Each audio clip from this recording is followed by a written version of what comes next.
We're going to look at Cameroon now, where the language divide is getting worse. Viral videos, thousands of social media posts, they are showing a rise in the number of people killed and tortured in a clash between the English and the French-speaking sides. And Leah, all of this just ahead of a presidential election as well. It is, and this story does come from one of our strongest bases for AJ Newsgrid. And Cameroon is less than a month away from the October presidential elections, and the unrest is really getting worse. Many are blaming President Paul Biya for the rise in the violence. Now, there are reports of people fleeing the English-speaking region to avoid the conflict, and schools have also been impacted when many of them shut down in parts of the country. All of this while separatists and government forces clash over who is in control. Now, the French and English-speaking sides of the nation have been at odds for decades, initially over which language should be used in schools and in courts. English is the main language in the northwest and southwest region of the country, this yellow area here. French is the dominant region elsewhere, especially with the government.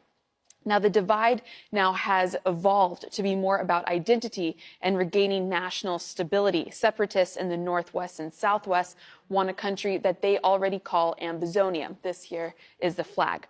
Now, several human rights groups and countries have accused both the armed separatists and the government forces of murder, abductions, and destroying villages. The government denies these claims. We spoke to a man who calls himself a unionist. He wants a united country, but is also calling for President Paul Biya to resign.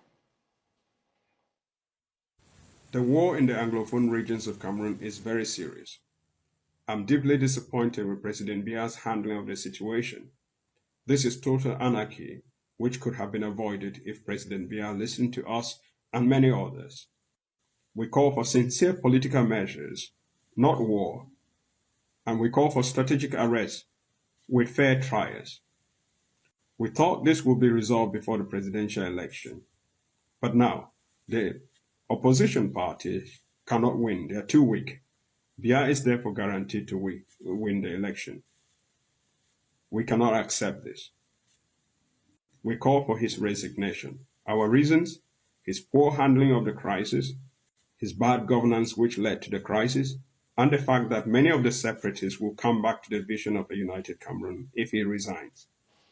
We've had so many viral videos shared with us like these, but they are too gruesome to share. But they do document what separatists say are proof of genocide. They are from these videos, but we've taken the stills of them and we've seen that they've been shared thousands of times online. You can see more of the growing conversation on Facebook and Twitter by searching with the main hashtag with this hashtag Ambazonia. And if you are in Cameroon, do continue to share your tweets and comments with us on WhatsApp, Telegram, Twitter, Facebook. As always, as you know, our hashtag AJ Newsgrid. Thanks, Leah. Yeah, plenty already, actually. At King Kanto on Twitter said, Leah, all the schools in southern Cameroon are still shut down. Keep an eye on that. And also, I liked this comment from Carl Vick. I don't know if that's your handle, Carl Vick. Anyway, saying, we don't have a language problem.